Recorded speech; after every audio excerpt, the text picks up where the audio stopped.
Прямо сейчас, в эти минуты, в Бишкеке на площади Победы начинается митинг «Реквием», посвященный 81-й годовщине Великой Победы. Митинг «Реквием» проходит с участием первых лиц страны. В нем принимает участие президент республики Садыр Джапаров. Кроме того, спикер Джугурку Кенеша Марлен Маматалиев, также председатель Кабинета министров Адылбек Касымалиев, председатель Верховного суда Медербек Сатыев, председатель Конституционного суда Эмиль Осконбаев, госсекретарь Арслан Куйчиев, председатель Совбеза Адилет Урзбеков, министр обороны Руслан Мукамбетов и мэр Бишкека Айбек Джунушалиев. Уважаемые телезрители, сейчас на своих экранах вы видите, как проходит рота почетного караула, после чего состоится смена роты почетного караула. Ну а затем уже высокопоставленные первые лица страны начнут церемонию возложения венка к вечному огню. После этого, конечно, по традиции будет объявлена минута молчания, затем прозвучит троекратный залп. Ну и ожидается, что после этого президент Кыргызстана Садыр Джапаров выступит с речью перед собравшимися. То видите на экранах президента Садыр Джапаров.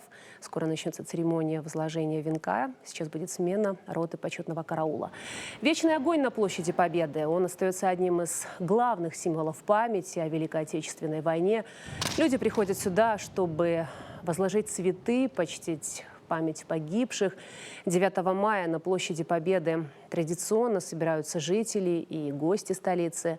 Здесь вспоминают участников войны, тружеников тыла, чьи имена связаны с историей почти каждой семьи. К подножию монумента сегодня будут нести горожане, гости столицы сотни цветов. Для многих это, конечно же, возможность вспомнить своих родных, фронтовиков и тех, кто не вернулся с войны, не вернулся с полей сражений. Я напоминаю, что на сегодня в Кыргызстане осталось всего лишь 7 ветеранов Великой Отечественной войны. Да, к сожалению, с каждым годом их становится все меньше и меньше. Накануне Дня Победы президент подписал указ о выплате единовременных пособий ветеранам. Ну и, конечно же, тех свидетелей тех событий остается немного. А сколько уже ушли? Я напоминаю, что 360 тысяч кыргызстанцев ушли в годы Великой Отечественной войны. Почти половина из них не вернулась. Ушел каждый 4-й житель Кыргызстана. Ну и если говорить, то не считать стариков, детей и женщин, то это ушло все трудоспособное мужское население. И, конечно же, в годы войны граждане Кыргызстана участвовали в боях на фронте, работали в тылу вместе с другими народами Советского Союза. Память об этом мы храним очень бережно и сегодня. Великая Отечественная война затронула практически каждую семью в Кыргызстане.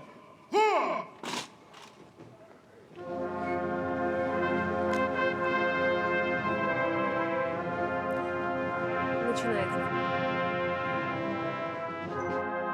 с участием президента.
Отқа қой!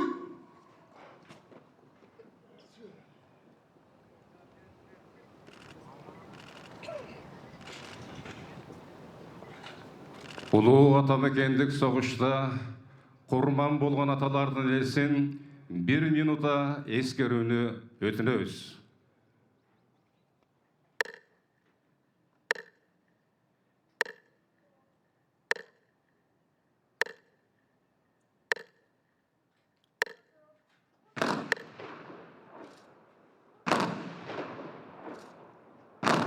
Карауыл! Қо!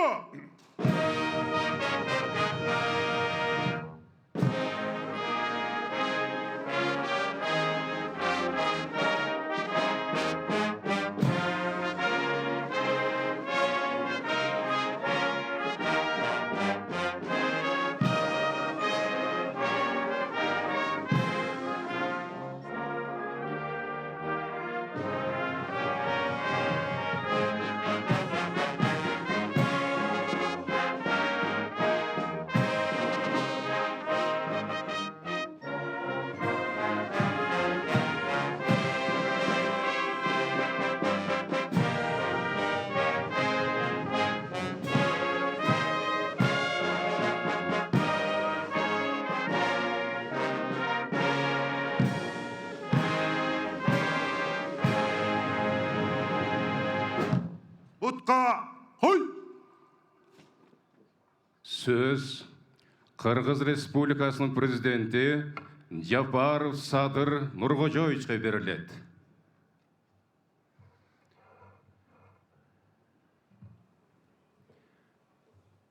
Урматтуу улуу атамекендик согуштун кымбаттуу ардагерлери жана ооруктун кадырман эмгекчилери, урматтуу мекендештер жана ардактуу меймандар.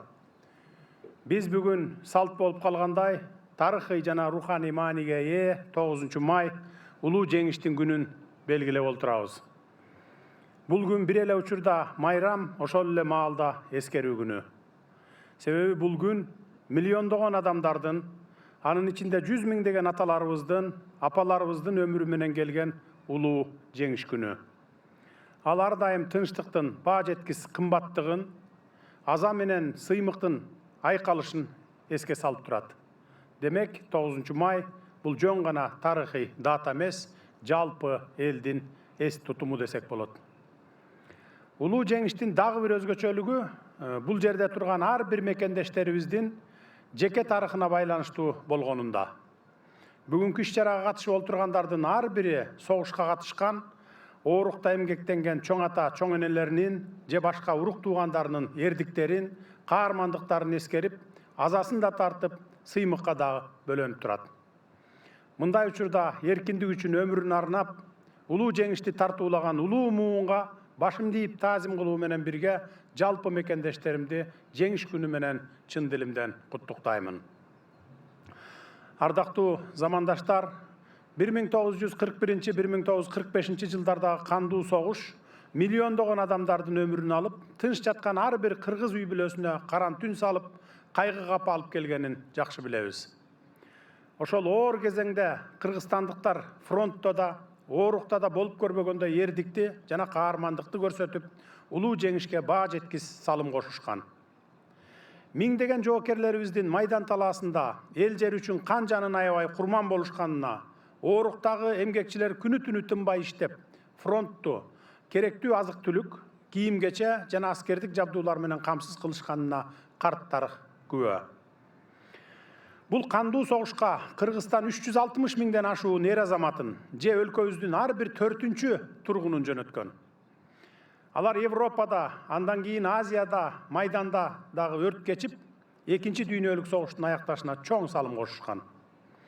110 миңден ашуун мекендешибиз, Айкөл Манас атабыздын урпактары согуш талаасында ажалга тике карап, кийинки муундардын жаркын келечеги үчүн жанын берип, баатырларча курман болушкан.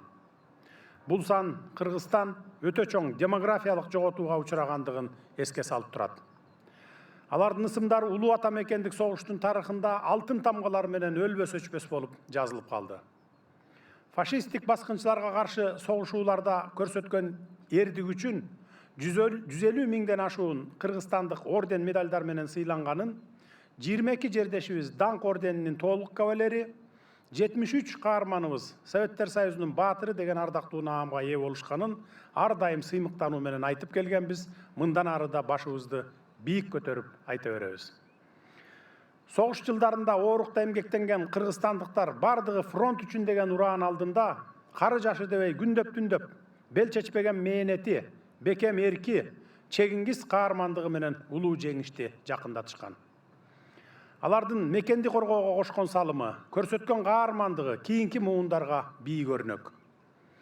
Чындап келсе, биздин бүгүнкү бейпил турмуш жана эркин жашообуз дал ошол муундун чексиз кайратынын жана ченемсиз каармандыгынын натыйжасы. Алардын эрдиги менен мекенчилдиги бизге тарыхый мурас, улуттук сыймык жана келечек муундар үчүн түбөлүк үлгү болуп калат. Тилекке каршы бул каардуу согушка катышып, анын бардык кыйынчылыктарын, азап муңун башынан өткөргөндөрдүн катары жылдан жылга, күндөн күнгө суюлуп баратат. Бүгүн Кыргызстанда согуштун 7 гана ардагери, ооруктун 297 эмгекчиси жеңиштин 81 жылдыгын майрамдоодо. Кымбаттуу ардагерлер, оорук эмгекчилери, баарыбызга жакшы маалым, согуш бул жоготуу, согуш бул кайгы, көз жаш. Бирок ошол кан күйгөн күндөрдө да кайратыңыздардан жазбай, бири-бириңиздерге болгон бекем ишеним менен жеңишти камсыз кылгансыздар. Сиздердин каармандыгыңыздар, чыдамкайлыгыңыздар жана мекенге болгон чексиз сүйүүңүздөрдүн алдында башыбызды ийип терең таазим кылабыз. Биз сиздерге, ардагерлер менен оорук эмгекчилерине карыздарбыз. Эң ириде сиздердин эмгегиңиздерди унутпоону, мындан ары мекенибиздеги тынчтыкты сактоону бийик ыйык милдетибиз жана бийик жоопкерчилигибиз деп билебиз. Тагдырдын буйругу менен ар бириңиздер ошол оор тарыхтын тирүү күбөсү болдуңуздар. Сиздерге жеке өзүмдүн жана өлкөбүздүн бардык жарандарынын атынан терең ыраазычылык билдиремин. Сиздерге бекем ден соолук, узак өмүр жана бакубат жашоо каалаймын. Урматтуу мекендештер, согуш кайгы менен жоготууларды гана алып келерин, ал эми тынчтык баа жеткис байлык экенин ошол эң каардуу жылдардан, ырайымсыз күндөрдөн улам билебиз. Ошол каргаша бүгүн да бүткүл адамзат үчүн чоң сабак болуш керек эле. Тилекке каршы сабак болбой жатат. Дүйнөнүн ар кайсы өлкөлөрүндө болуп жаткан согуштарда 3 триллиондон ашуун каражат жумшалууда. Бул каражатты адамзаттын жаркын жашоосуна жумшасак кандай жакшы болор эле. Жок дегенде жашыл жаратылышты коргоого жумшаганда дүйнө жүзү жап-жашыл болуп турмак. Мына ошондуктан биз улуу жеңиштин сабактарын унутпай, тынчтыкты, ынтымакты жана биримдикти көздүн карагындай сактоого милдеттүүбүз. Биз үчүн жаркын келечек жана бейпил заман тартуулаган аталарыбыздын эрдиктерин улантып, ар бирибиз элибиздин бакубат жашоосун камсыз кылууга аракеттенели. Эгемен Кыргызстаныбыз мындан ары да туруктуу өнүгүү жолу менен алдыга карай ишенимдүү кадам таштап, эл аралык майданда тынчтыкты жана кызматташтыкты бекемдөөгө өз салымын кошо берет деп мен терең ишенемин. Ата мекенибизде ар дайым тынчтык өкүм сүрүп, элибиздин биримдиги бекем болсун, ар бир үйдө күлкү жаңырып, ар бир жүрөккө тынчтык орносун. Дүйнө жүзүндө жана жергебизде согуш болбосун. Улуу жеңиш күнүңүздөр менен дагы бир жолу куттуктаймын. Рахмат көңүл бурганыңыздарга. Гарнизон! Түстүр! Сол! Ко! Салтанаттуу жүрүшкө! Батальондар боюнча бир сызыкчы түпкү аралыкта түздөн оңго кадам да